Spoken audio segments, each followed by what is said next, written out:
My name is Michael Murry. I am a gearhead car guy. I've been into cars since I was a little kid. I'll never forget the first sports car I saw was a 1954 Kaiser Darren.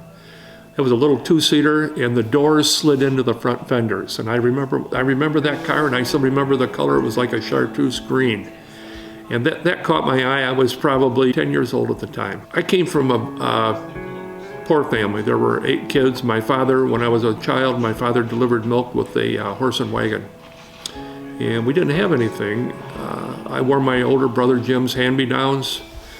I remember going to bed hungry as a kid. So when I was old enough, if I could cut grass, shovel snow, and even for a while I made a shoe shine box and shine shoes at the barber shop down in the corner on Saturday mornings. I did anything I could do to earn a quarter. Because if I could earn a quarter, I could ride my bicycle down to Acme Drugstore at the corner of South and Spencer in South Toledo and buy a vanilla milkshake. Back in the old days, your drugstores all had an ice cream counter. And you'd sit at the ice cream counter on a tall swivel seat, no back, and swivel around, and right behind me were the hot rod magazines in the magazine rack. So I'd grab a magazine out of the rack and would read hot rod magazines. And I had an interest in being an artist. And that was where I met the very famous pinstriping artist that started the craze back in the 50s, a guy by the name of Von Dutch. And he was in most hot rod magazines at the time. They would do stories about him. And he started selling decals. And the decal would be in the ad. So when I was 12, I got a paper route. And I was making like $5 a week. So I was in the money. I had enough money to buy milkshakes. I had enough left over to buy model cars. So I put some model cars together, and I bought a paintbrush and I cut it down to about 6 hairs and little jars of tester auto model paint, and would pinstripe Von Dutch's designs on those model cars. Also, in the neighborhood I lived in, my paper route was on Nicholas Street. There were a couple guys along Nicholas Street and a couple of the side streets that built hot rods home in their garage. So I'd do my tour at night. After supper, I'd get on the bicycle, I'd go up to the drugstore, get a milkshake, and then I'd stop usually at Bob Kimes' house. Bob was building a 52 Chevy. I remember the car. He painted it metallic Paris rose. It was beautiful. And one Saturday, he said, "Hey kid, you want to go to the paint store with me?" So I got in his car. We went up to the paint store on South Street, and on the back wall was a cardboard display for MAC pinstriping brushes. 99 cents. I bought my first brush. And I went to hot rod shows. I was looking in all the magazines, and I came across a guy by the name of Keith Connect. He was a local pinstripe artist here in Toledo. Keith was 4 or 5 years older than me, and I remember seeing him one time at a hot rod show at the Civic Auditorium, and I'm watching him pinstripe the trunk lid on a lead sled, and that really set me off. And he and I became acquainted, and he taught me some tricks and shortcuts, and I started pinstriping bicycles. When I was 13 years old, I striped every bicycle in the neighborhood. If you owned a bike and lived in my neighborhood, it was pinstriped by me. And then one day, Bob Kime asked me to pinstripe his dashboard on this 52 Chevy Olds that he built. And that just led one thing to another, and the word got out that there was a pinstriper in the neighborhood, and I pinstriped all these hot rods. I would outline flames, I would outline scallops. When I was 15, I was a freshman at Central Catholic High School. I did play CYL church ball on the weekends, and I had walked down to the bus stop. I didn't have a car. I wasn't old enough, and I walked across the street, and when I turned around, I looked. There was a restaurant on the corner called the Roundup Cafe, and I saw a sign painter painting the window. Roundup Cafe on the front door. So I walked back across the street, and I was fascinated watching this guy hand letter this window. So I said to him, "Where can I learn how to do that?" And he said, "Well, there's no schools around here. The closest school is in Chicago." But he said, "There's a sign shop down on Monroe Street, downtown Toledo, Wally Sign Company. He's a young guy. He might take you in and teach you how to do it.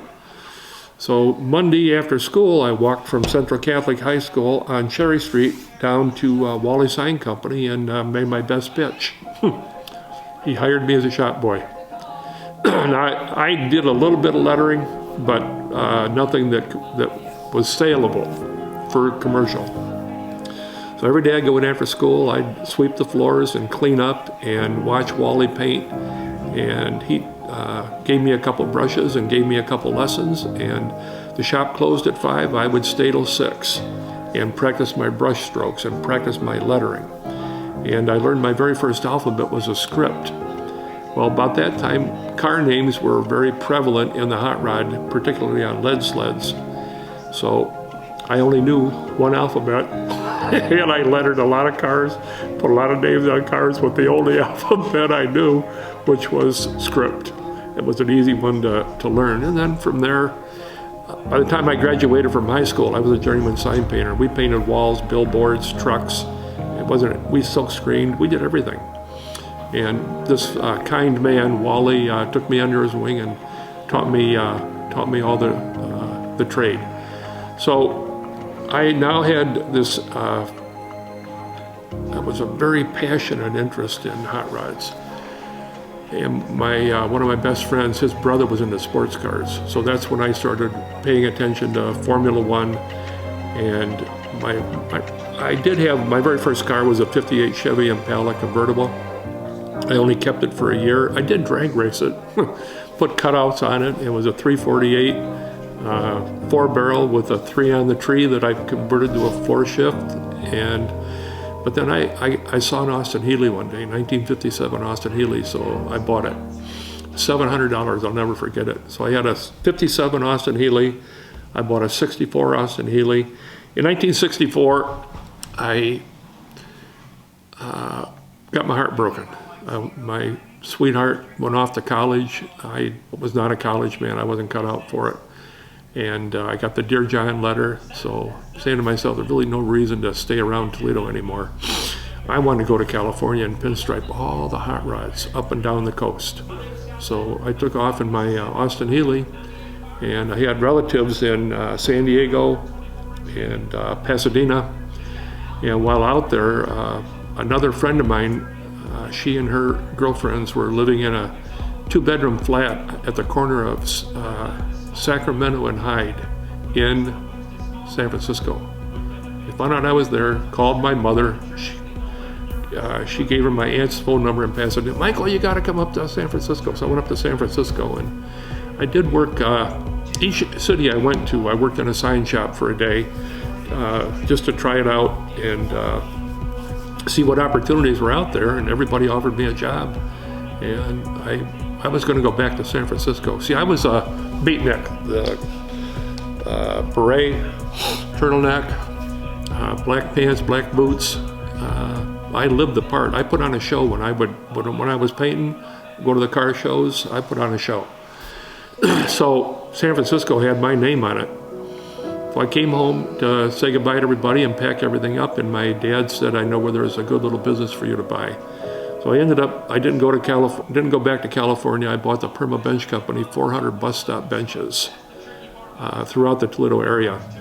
And that was really the financing that I needed to go racing, because I had it in the back of my mind I wanted to go racing. So one of my friends, we were doing solo, today you call it Solo One, back in that day we'd call them gymkhanas or time trials. They'd go over to like a shopping center and set up all the pylons, and you'd race through it. And I belonged to a sports car club named Fiasco, Fiasco, which stood for Ford Industry Auto Sports Club of Ohio. They put on good events, and by that time I had a 1966 Austin Healey. And then when the Shelby Mustangs came out, oh my, heart be still.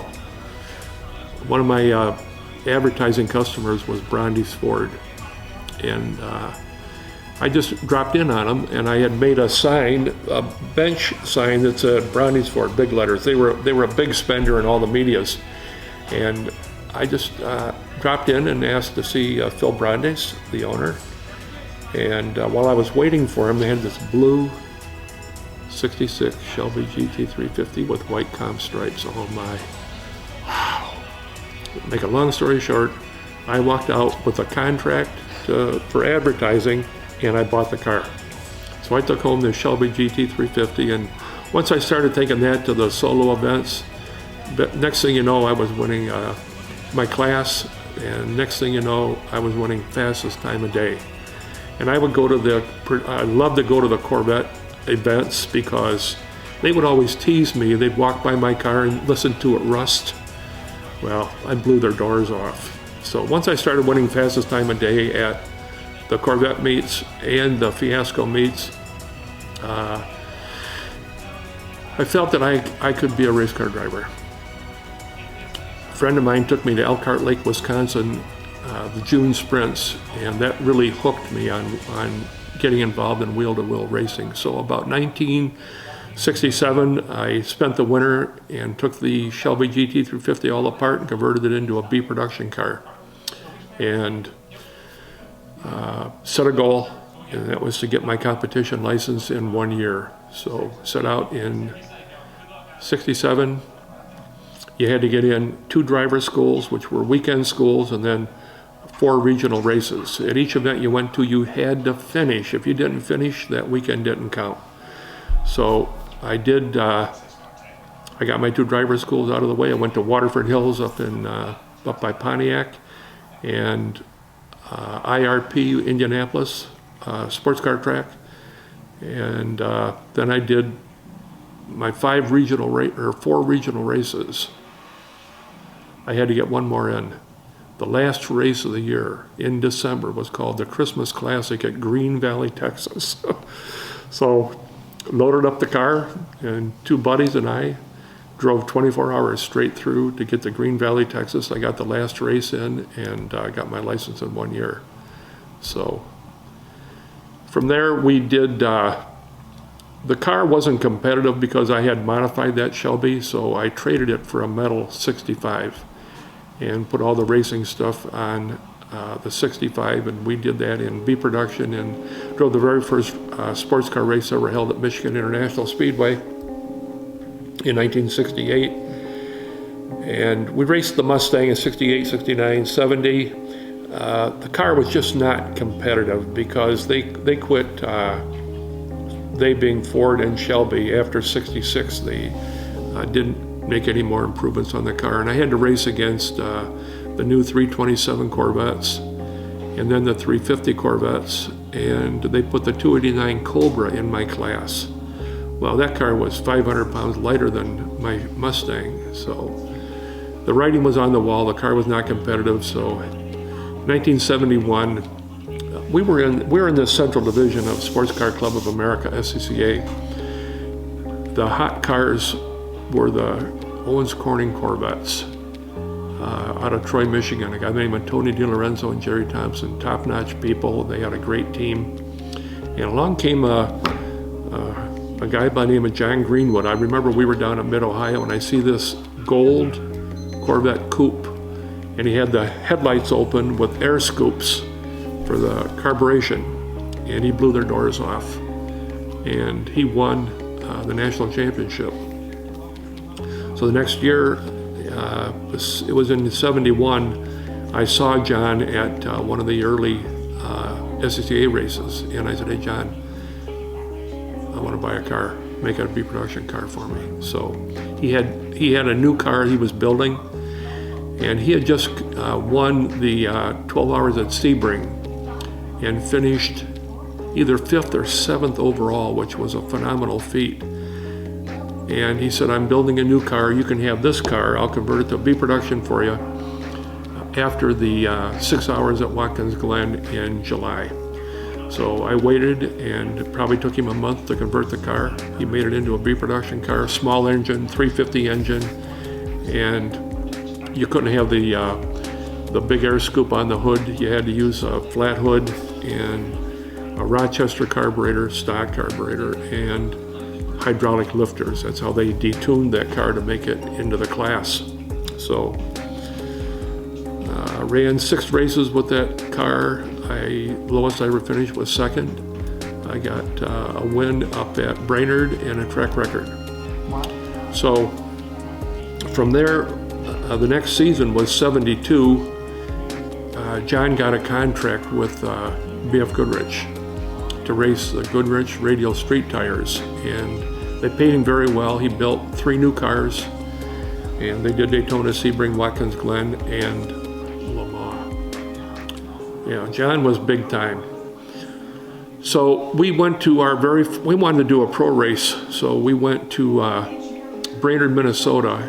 I think it was was Memorial Day weekend, the Uncola 500.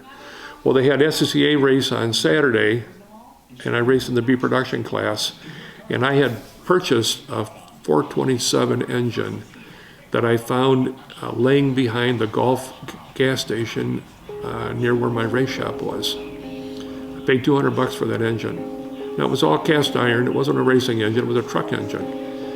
And my mechanic took it apart and put in aluminum pistons, and we put in a crane camshaft, Moldex crank, did a valve job on it, built the engine and put it in the back of our pickup truck.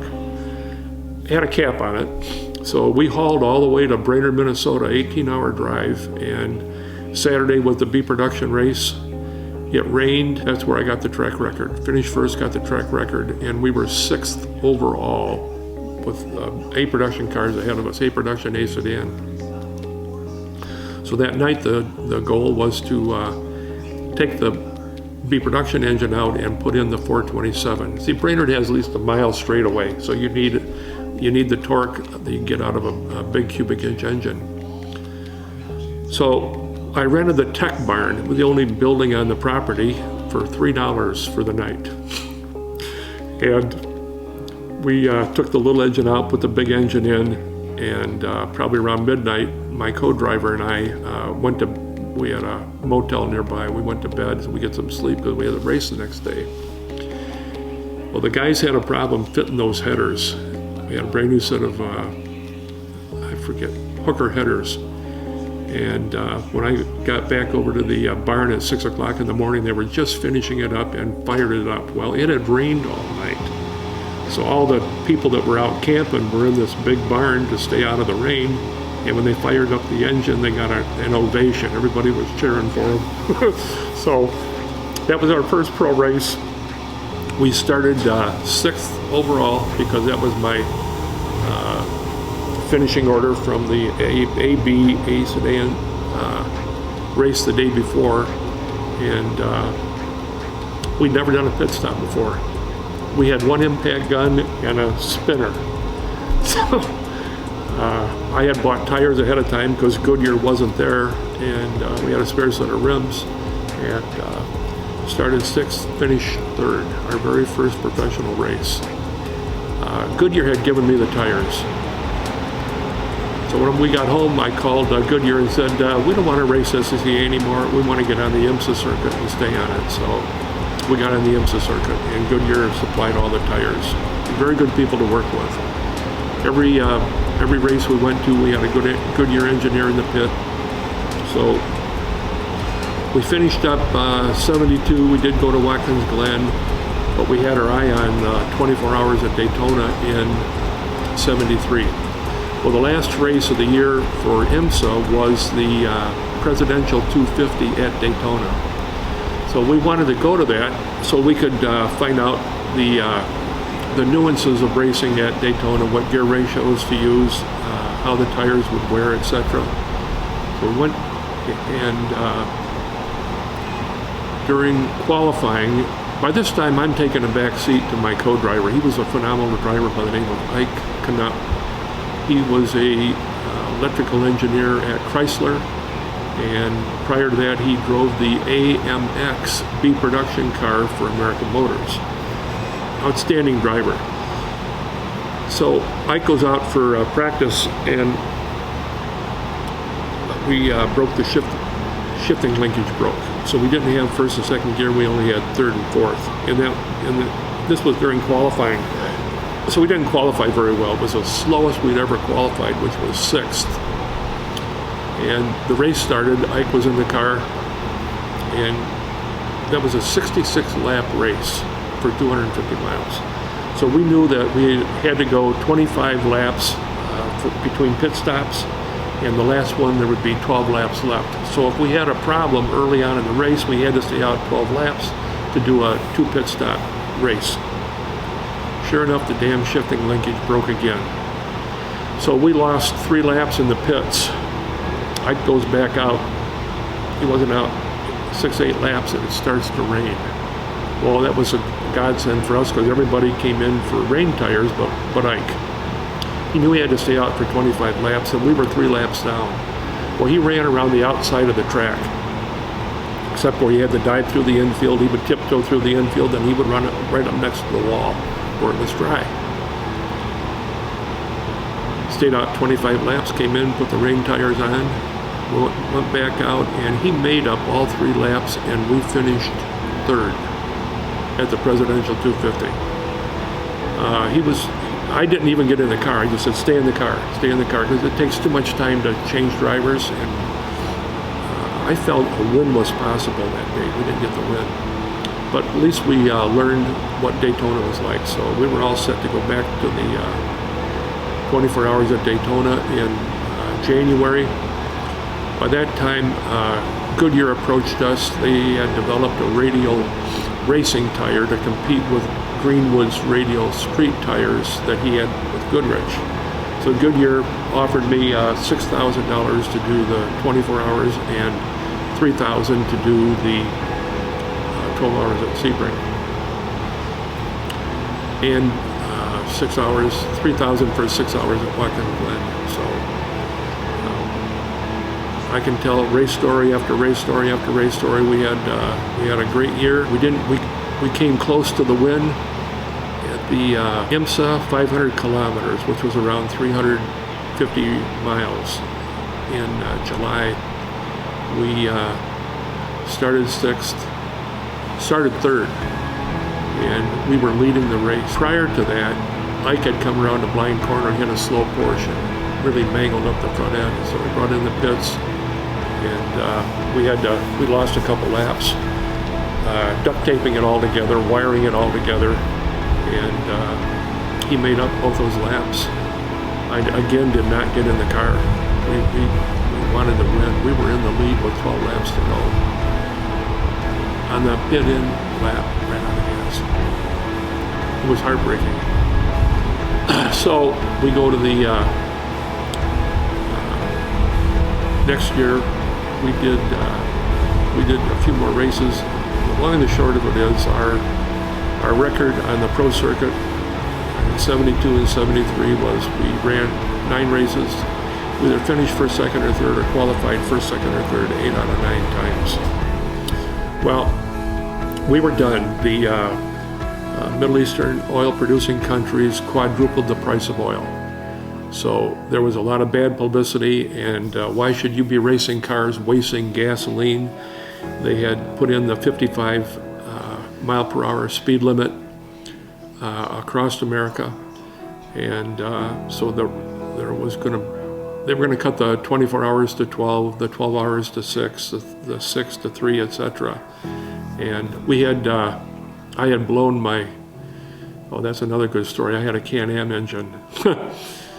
You're too young to remember the Can-Am series, but when we went down to Mid-Ohio for the 6 hour,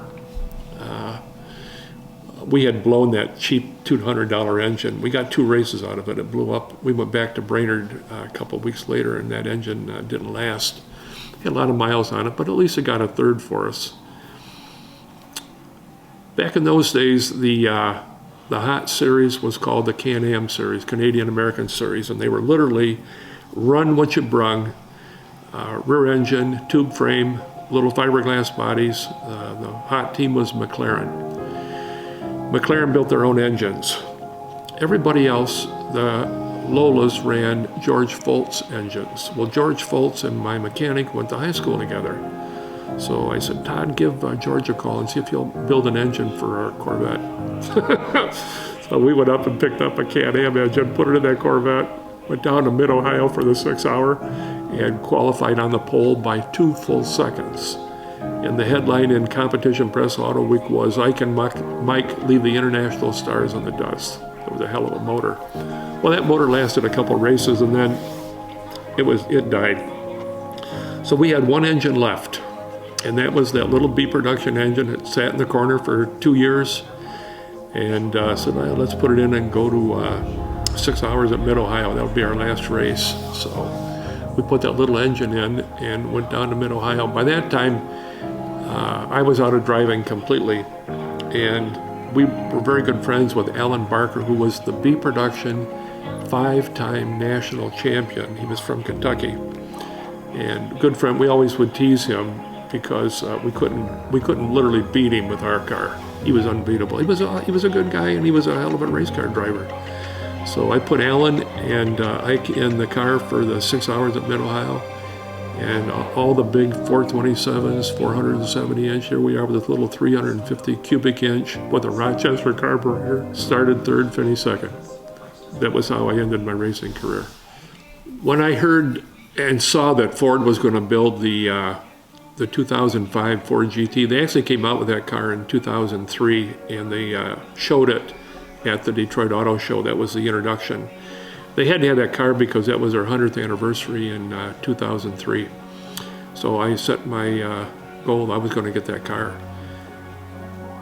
I took the very first picture I saw in Auto Week Competition. It was Competition Press Auto Week. I forgot they dropped the name from Competition Press. It was Auto Week. I cut that picture out and taped it to my bathroom mirror so that every day I saw that car and I dreamed that I was going to buy that car. I bought the very first model. Was red with white stripes, and I had it sitting on my desk. So I would dream literally all day and until I went to sleep at night I was going to buy that car. Well, once the car came out in 2005, the dealers jacked the price up, and it was a real stretch to buy it at sticker. The sticker at the time was around 150, 160,000. And then the dealers wanted 20, 30,000 over and above that. And I said, it ain't gonna happen. So I couldn't afford it. So I had a backdraft racing Cobra built in Boynton Beach, Florida. Cost me 50 grand, bought the car, had it for a year. Super Performance sent a postcard with a picture of the GT40 Mark II on it. That was affordable. It was like 130 grand engine and car. So my boss came in my office and I said, Pammy, here's my new car. She says, I want that Cobra. So I sold it to her on the spot. Called Super Performance and said, I want to order. It was late in the year. I want to order a GT40 Mark II, and so I can have it in the spring. And the guy said, well, that was just a marketing piece. We're not going to build that car for a couple of years. I said, oh man, I just sold my Cobra. Da-da-da-da-da. So a buddy of mine just happened to call and he said, hey, I happen to be friends with the chief engineer at Ford SVT, and I have arranged for you a ride in a new Ford GT. No kidding. When you want to go? I said, tomorrow. So he and I rode up to Ford in Dearborn and met with Jay O'Connell. And Jay took me for a ride in a 2006 Heritage. We're doing 130 miles an hour in the Southfield Freeway. So after we got back and we're sitting in his office, I told him I really wanted to buy one, but I couldn't afford to pay over sticker. He said, I'll tell you how to buy one. He said, well, it was November. He said, go on Edmunds.com and look for dealers in the north. They're going to sit on them all winter. They might be amenable to sell them for sticker. So that was on a Wednesday. Thursday, I got online and I found 6 or 8 white with blue stripes was my first choice, but the dealer still wanted to jack me on the price. So Friday I went to Plan B, which was blue with white stripes. Third email, I got a hit. Rich Motors in Hemlock, Michigan, 20 miles west of Saginaw. I told him I would pay sticker for the car, not a nickel more. A guy called up and he only tried to jack me up 6 grand. So I said, I'll think about it. So I called him back at 4:45 on a Friday. That's the best time to deal on a car. I said, here's the deal, Matt. I'll pay sticker price for the car, not a nickel more. You got 15 minutes or I go to the next guy on the list. There was no next guy on the list. he called me back in 5 minutes and said, when you coming to get your car? So I picked it up a couple days, first part of the week, and that's why I got the 2005. The car was too quiet for me. The first thing I did was take off the street exhaust and put on the factory stainless steel headers. Now that car was loud. That's the only thing I did to it. Went to a lot of car shows, and I had that car for 13 years, put 29,600 miles on it. And my proudest achievement with that car was the University of Toledo has a car club called the UT Tuners, and they had a loudest car contest. And the meter only went to 162 decibels, and I would bury the meter. What was really funny was they had, as you were in line coming up to the area where they did the test, they had a decibel meter. People were cheering, USA, USA. So that was a fun car. And when, I think it was 2016, I was a guest of Ford Motor Company at the 24 Hours at Le Mans, and I'd already made my application. I was just waiting to find out whether or not I get the new car. Well, obviously the new car caught my eye, and I knew I had to have one, and I knew that it was going to be a long shot to get it because they were only going to build 500 cars, and you had to be chosen. So I've made a lot of, I'll tell you what, there's nobody nicer than car people. I've made car friends everywhere. I had that video made by DT Rockstar. At the time there was 960,000 views. So I got together with him and another guy by the name of Isaac Ireland, two great photographers. And they came to my house in Wasion, had the car out in the driveway and all my trophies. And they made an incredible video. You were allowed a 60-second video. So I gave them all the reasons why I would be a goodwill ambassador for Ford, my racing background, my Shelby GT350s. I didn't tell them I was racing a Corvette. I just kept it to the Mustangs, and the YouTube video was doing very well. And I said, by the time you get this application, this video will have over 1 million views. Well, a good friend of mine, Greg Armstrong, who was a journalism major in college, he wrote the one, you could write a paragraph, and one of my claims to fame is I pinstriped the oldest Ford known to exist. I'm a pinstriping artist, and I did that car in 2013. So we had a picture of the car, and I knew that it was on display at Ford World headquarters, so I tied in my pinstriping with that car, with my racing background, and all the car shows I went to. I had all the dash plaques out, and I remember Isaac Ireland, he had a little machine that he could roll his camera on and catch all those dash plaques, plus all the trophies. Greg knew how to shorten the URL, so I not only got a 60-second commercial, which it was all you were allowed, he was able to squeeze in my YouTube video.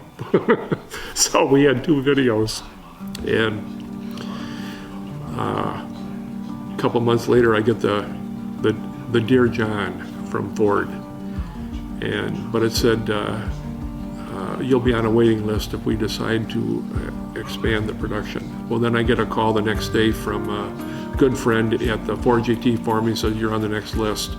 They're going to announce in about 2 weeks they're going to build another 500, so sit tight. And I was 585, 85th one on the second go-round. And then the dreams really start, because you're thinking about all the different colors and what you're going to do. And so I sold I knew I had a 3-year wait. So the next year I sold my 2005 and just sitting tight, waiting, and got to go to the 24 Hours at Le Mans, which was the greatest experience of my life. To be there when Ford won the race on their 50th anniversary was huge, Ford had a beautiful hospitality building right on pit road. The cars would come down off the freeway, off the straightaway, get on pit road to go to the pits. They had 4 hospitality suites above their garages in the pits, and 2 of them were open to their guests. So that's what we watched the start of the race right above the garage on the start-finish line. So that was perhaps the greatest moment in my racing life, was to be a witness to that race. And then I get home and I found out that I was going to get the new car. So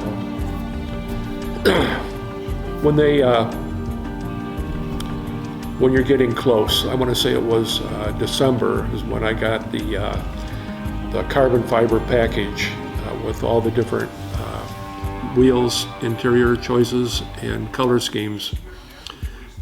Ford is first class. You get a call from concierge. Michael, my name is Michael, and I'll be your concierge for the purchase of your car.